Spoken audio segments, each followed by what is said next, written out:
аз замони ба даст овардани истиқлол тоҷикистон дар ҳама самтҳои калидӣ бо суръат рушд мекунад. яке аз ин самтҳо рушди бахши энергияи барқароршаванда ба ҳисоб меравад.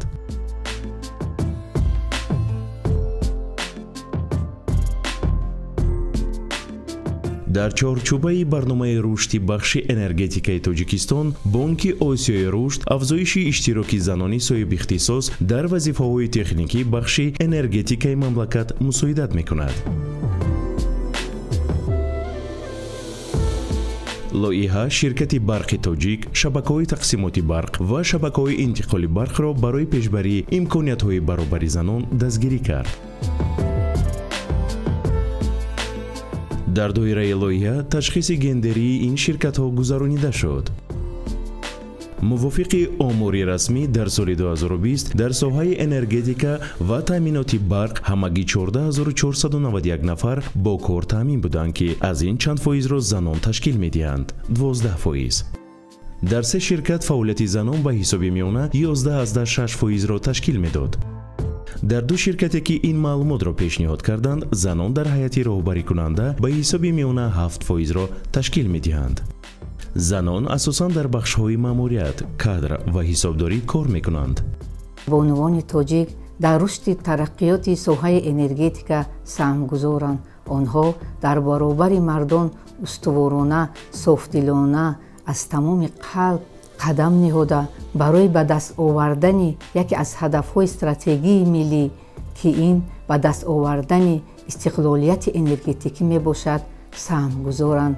аз тарафи роҳбарияти ҷамъияте ки ҳоло мо дар ин ҷамъият яъне ҷамъияти саҳомии кушодаи барқи тоҷик фаъолият менамоем барои боз ҳам сайқал додани дониши бонувон, барои боз ҳам хубтар фаъолият намудани онҳо тамоми шароитҳо мусоид фароҳам оварда шудааст.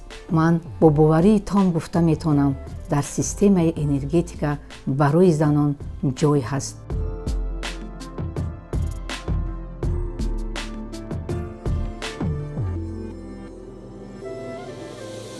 аз ҳама муҳим ин ба худ боварӣ кардан аст. ба худ бовар ки кардед, ҳамаи кори шумо пеш меравад. фазои корхонаи мо беҳад хуб аст. сараввал мо ҳурмати якдигарро дар ин ҷо дорем. дар ҳар паҳлӯи корӣ мо бо якдигар ёрӣ мерасонем, якдигарро дастгирӣ мекунем. агар ки ягон кас гӯяд ки илмҳои дақиқ ва соҳаи энергетика шавқовар нест, беҳад хато мекунад.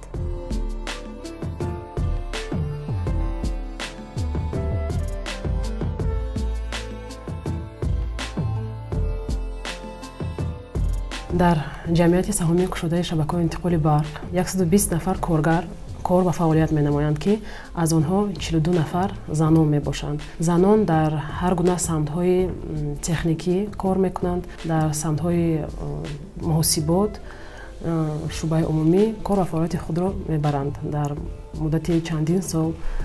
аз ин ҷониб кор дар ҷамъияти саҳомии кушодаи интиқоли барқ хеле шавқовар аст. аз тарафи роҳбари ҷамъияти мо нисбати бонувони ширкат ҳар гуна дастгириҳо карда мешавад ки яке аз онҳо ин ташкил намудани ҳар гуна тренингҳои барои такмил додани ихтисоси онҳо ва ҳар гуна мукофотпулиҳо пешбинӣ карда шудааст. ман ба ҳамаи духтароне ки айни замон дар фикри интихоби ихтисоси худ ҳастанд тавсия медиҳам ки илмҳои дақиқро интихоб намоянд.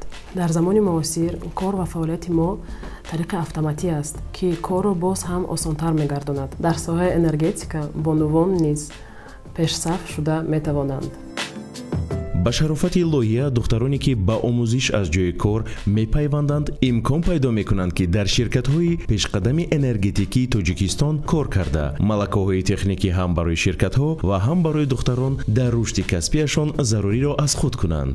вале муҳимтар аз ҳама онҳо намунае мешаванд барои наслҳои минбаъдаи духтароне ки рушди Тоҷикистонро ҳамчун давлати муосир ва баробар ҳуқуқ идома хоҳанд дод. навори мазкур дар чорчӯбаи лоиҳаи Бонки Осиёи рушд рӯи кор омадааст.